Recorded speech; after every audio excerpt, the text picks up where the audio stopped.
Vine.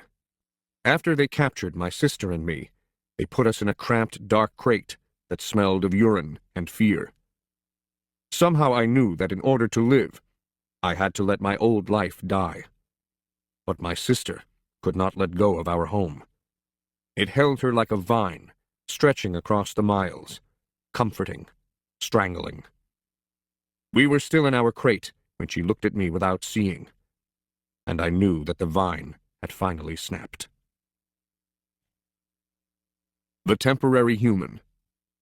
It was Mac who pried open that crate, Mac who bought me, and Mac who raised me like a human baby.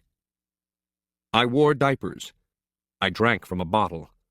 I slept in human beds, sat in human chairs, listened while human words swarmed around me like angry bees. Mac had a wife back then. Helen was quick to laugh, but quick to anger too, especially when I broke something, which was often. Here is what I broke while I lived with Mac and Helen. 1 crib, 46 glasses, 7 lamps, 1 couch, 3 shower curtains, 3 shower curtain rods, 1 blender, 1 TV, 1 radio, 3 toes, my own.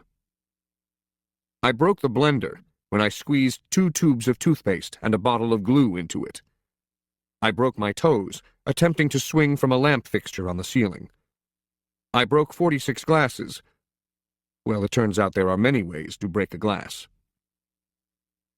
Every weekend, Mac and Helen took me in their convertible to a fast food restaurant, where they ordered me French fries and a strawberry shake. Mac loved to see the expression on the cashier's face when he drove up and said, "Could I have some extra ketchup for my kid?" I went to baseball games, to the grocery store, to a movie theater, even to the circus.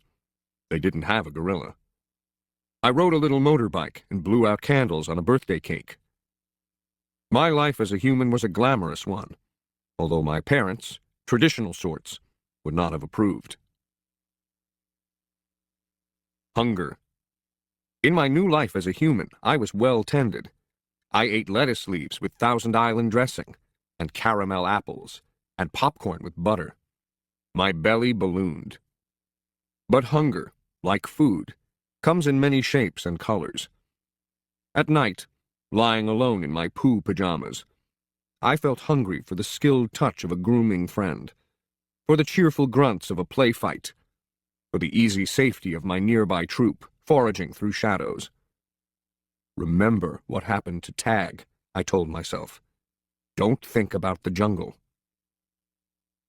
Still, sometimes I lay awake, wishing for the warmth of another just like me, asleep in a night nest of tender prayer plant leaves.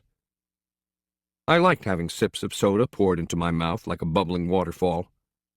But every now and then, I longed to search for a tender stalk of arrowroot, to feel the tease of a mango, just out of reach. Still life. One day, Helen came home with something large and flat, wrapped in brown paper. "Look what I bought today," she said excitedly as she tore off the paper. "A painting to go over the living room couch." "Fruit in a bowl," Max said with a shrug. "Big deal." "This is fine art. It's called a still life," Helen explained, "and I think it's lovely." I dashed over to examine the painting, marveling at the colors and shapes. "See?" said Mac's wife. "Ivan likes it." "Ivan likes to roll up poop and throw it at squirrels," Mac said. I couldn't take my eyes off the apples and bananas and grapes in the picture. They looked so real, so inviting, so edible. I reached out to touch a grape, and Helen slapped my hand. "Bad boy, Ivan. Don't touch." She jerked her thumb at Mac. "Honey, go get a hammer and a nail, would you?" While Mac and Helen were busy in the living room, I wandered into the kitchen. A cake, covered in thick chocolate frosting, sat on the counter. I like cake. Love it, in fact. But it wasn't eating I was thinking about. It was painting. The frosting peaked and dipped like waves on a tiny pond. It looked rich and gooey, dark and smooth. It looked like mud. I scooped up a handful of frosting. I scooped up another. I headed to the refrigerator door. It was perfect. An empty, white, waiting canvas.